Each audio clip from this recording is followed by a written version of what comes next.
Bonjour, je suis Véronique Lebancet et partenaire chez MAD.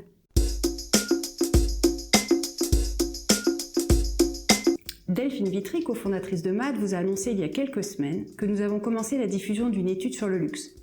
Elle comprend 4 parties, publiées l'une après l'autre, jusqu'à septembre.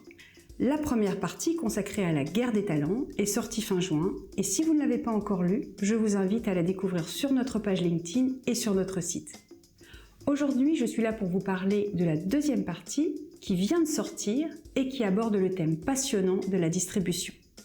Alors on le sait, la distribution est pour les maisons de luxe un levier où se construit à la fois leur différenciation et leur perception d'exclusivité.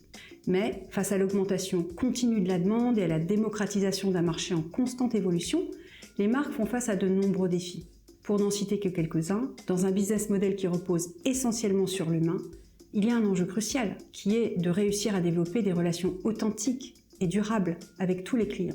Et alors que les marques grandissent, avec l'ouverture de boutiques toujours plus belles, elles savent que la relation humaine doit rester au cœur de leurs préoccupations. Ensuite, il y a le défi de l'omnicanalité. Alors c'est pas un nouveau sujet, mais même si les marques aujourd'hui ont bien engagé leur transformation digitale, reste le défi d'offrir une expérience cohérente sur tous les canaux de distribution, de la boutique physique à la boutique en ligne. Et cela implique de gérer de nombreux paramètres et d'harmoniser les directives à l'échelle mondiale. L'horlogerie, la beauté, les vins spiritueux dont le business repose essentiellement sur une distribution indirecte ont eux aussi leurs propres défis à relever, alors qu'ils cherchent à reprendre le contrôle de l'expérience client en développant leurs propres points de vente et en adoptant une approche plus sélective dans le choix de leurs partenaires de distribution. Alors que nous réserve l'avenir ? Comment les modèles de distribution du luxe sont-ils en train d'évoluer ?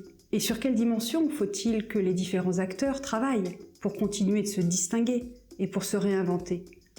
Voici quelques-unes des questions que nous adressons dans cette deuxième partie. Préparez-vous à découvrir des clés de succès, des challenges et des routes à investiguer dans ce monde captivant qu'est la distribution de luxe. Merci.